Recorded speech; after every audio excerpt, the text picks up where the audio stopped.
ne faites surtout jamais ça. C'est quoi? Quand tu veux parler, Christelle?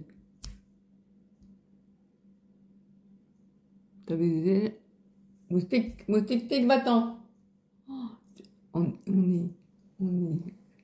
Depuis qu'on a commencé à couper les roseaux, c'est l'horreur. Tous les moustiques qui font surface. Bref, je recommence. Donc, surtout ne faites jamais ça. C'est quoi ça?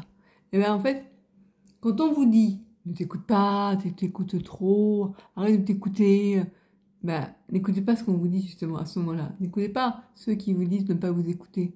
Tu t'écoutes trop. Oublie-toi un peu. Ouais, parce que quand on ne sait pas encore qu'on a une sclérose en plaques, ou alors, peut-être, vous savez déjà que vous l'avez, et vous demandez est-ce que ça, ce que je ressens, c'est une poussée. Et les proches, pas tous, hein, mais certains vont vous dire arrête de t'écouter, c'est bon, tu passes ton temps toujours à penser à. T'es omnibulé, tu fais une fixette, quoi. C'est sur ta maladie, pense à autre chose. Euh, voilà. Et bien, ils ont tort, parce que pourquoi? Moi, pendant toutes les années d'errance médicale, on m'a dit parfois, pas tout le temps, heureusement, euh, ou même, pire encore, on ne me le disait pas directement, mais j'avais su, par exemple, par l'intermédiaire de ma mère, mes frères qui disaient, ma mère, elle s'écoute trop, faut lui donner un bon coup de pied dans le cul. Bon, maintenant, ils ne me disent pas ça, hein. Mais à l'époque, il y a eu. Et en fait, c'est la pire des choses parce que finalement, si on s'écoute pas, enfin, si on s'écoute pas, si on se dit finalement, bon, c'est rien, j'ai des picotements dans la main, bon, faut que j'arrête de penser à ça, quoi. C'est pas grave, si un jour j'ai quelque chose de grave, je le saurai bien assez tôt. Eh bien, si vous, vous pensez pas à vous, qui va penser à vous? Vous voyez? Et les proches qui comprennent pas, oh, j'en ai marre ces moustiques, hein. Ouh. Eh bien, si vous écoutez pas,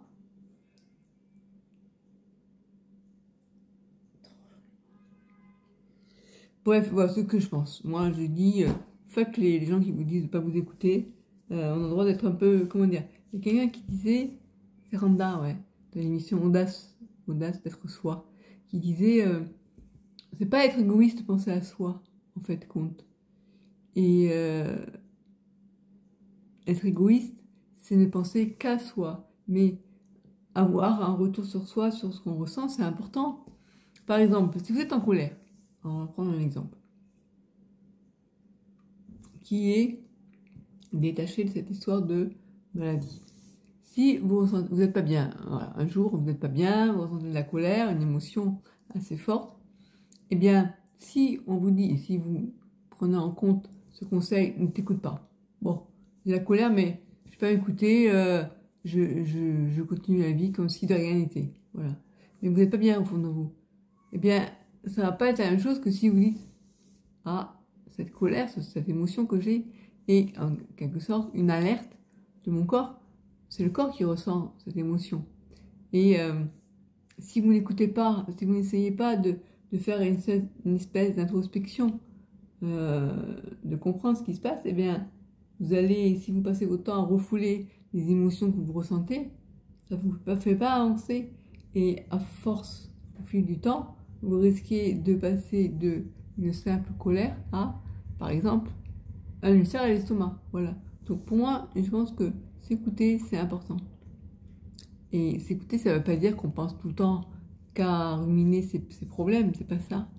Mais c'est à un moment donné se poser et partir à la découverte de son ressenti. Et peut-être dans le cas de la colère, essayer de mettre une image à sa colère, où est-ce qu'elle est située, comment on la ressent, qu'est-ce que ça nous évoque. Voilà. Et ça, c'est très très riche d'enseignements. Et on peut aussi, quand on a conscience de cette colère, eh bien la laisser s'exprimer d'une manière ou d'une autre, plutôt que de la refouler. Donc, moi, je suis partisane de dire, oui, écoutez-vous, écoutez-vous. Après, ce qui ne veut pas dire que je vous conseille de tout le temps parler de vos problèmes aux autres. C'est pas ça que je vous dis.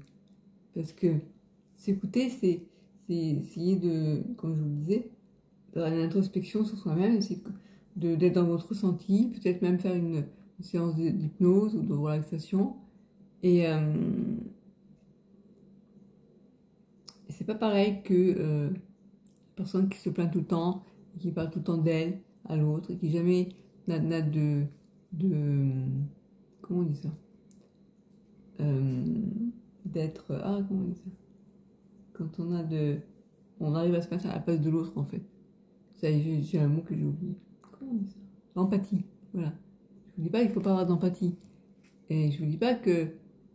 mais ce que je vous dis, c'est que les gens qui vous disent arrête de t'écouter, c'est parce que souvent, je le remarque, enfin, moi je le trouve, hein, ça leur fait peur.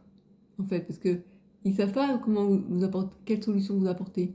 Si vous leur dites, ah, moi à l'époque, je disais à ma mère, je sens pas bien, je sens comme si j'avais une grande fatigue. Et elle me disait, même si c'est le matin, ou même si j'ai rien fait, je me sens tout le temps fatiguée. Ah, Christelle, c'est normal, c'est le début, du travail, depuis peu de temps, il faut que tu t'y fasses.